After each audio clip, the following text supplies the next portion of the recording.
1971 সালের ইতিহাসে একটি প্রশ্ন বারবার উঠে আসে। পূর্ব ও পশ্চিম পাকিস্তানের যুদ্ধে ভারত কেন যোগ দিয়েছিল? ভারত কি আগে সামরিক আক্রমণ করেছিল?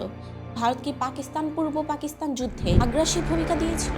এই প্রশ্নগুলোর উত্তর খুঁজতে হলে আমাদের ফিরে যেতে হবে 3 ডিসেম্বর 1971 সন্ধ্যা 5:45 যেই মুহূর্তে পাকিস্তান এয়ারফোর্স একযোগে আক্রমণ চালায় আম্বালা, আগ্রা, পাঠানকোট, শ্রীনগর, যোধপুর, ভারতের এই 5টি বিমান ঘাঁটির ওপর। এই আকস্মিক হামলার নাম operation Genghis Khan. Operation Genghis Khan কি?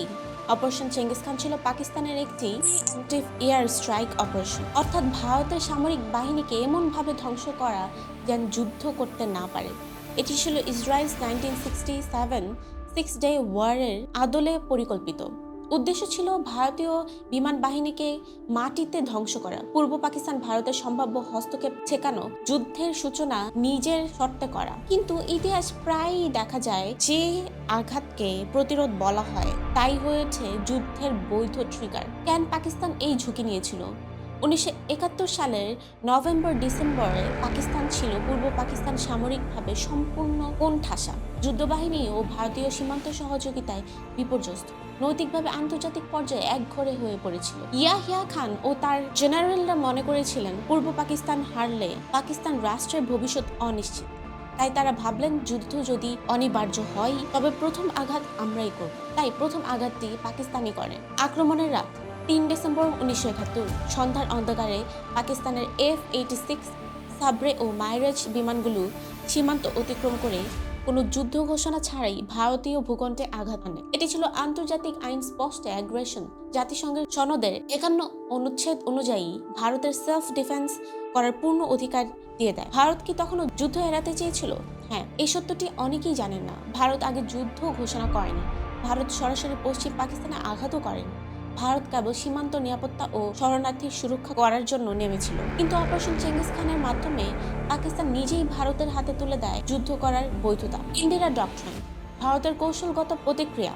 ইন্দিরা গান্ধী এই আক্রমণের পর জাতির উদ্দেশ্যে বলেন, India has been attacked, we have no option but to defend ourselves.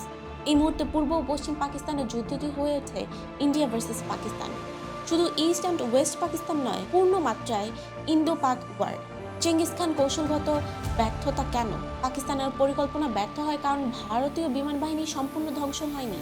ভারতের পাল্টা আক্রমণ ছিল আরও সংগঠিত। পূর্ব পাকিস্তানে সেনা সরবরাহ সম্পূর্ণ ভেঙে পড়ে। আন্তর্জাতিক সহানুভূতি ভারতের দিকে চলে যায়। সবচেয়ে বড় কথা, পাকিস্তান নিজেই যুদ্ধের প্রথম গুলি চালায়। একটি ভুল সিদ্ধান্ত, একটি নতুন রাষ্ট্র। অপারেশন চেঙ্গিস খান না হলে ভারত হয়তো আরো কূটনৈতিক সময় নিত, যুদ্ধের সময়সূচি বদলাতে পারত, আন্তর্জাতিক চাপ ভিন্ন রূপ নিতে পারত। কিন্তু এই এক সিদ্ধান্ত ইতিহাসকে 13 দিনের মধ্যে শেষ করে দেয়। ইতিহাসের নির্মম বিদ্রূপ। আজ অনেকেই বলেন ভারত 1971-এ যুদ্ধ চাপিয়ে দিয়েছিল, কিন্তু ইতিহাসের দলিল বলে পাকিস্তানি প্রথম আঘাত এনেছিল। অপারেশন চেঙ্গিস খান ছিল সেই অনুমতি, এবং সেই অনুমতির ফল একটি নতুন রাষ্ট্র বাংলাদেশ। কিন্তু যুদ্ধ শুরু হয় উচ্চাকাঙ্ক্ষা নিয়ে, শেষ হয় রাষ্ট্র ভাঙনের মাধ্যমে। অপারেশন চেঙ্গিস খান সেই ভুল সিদ্ধান্তেরই নাম।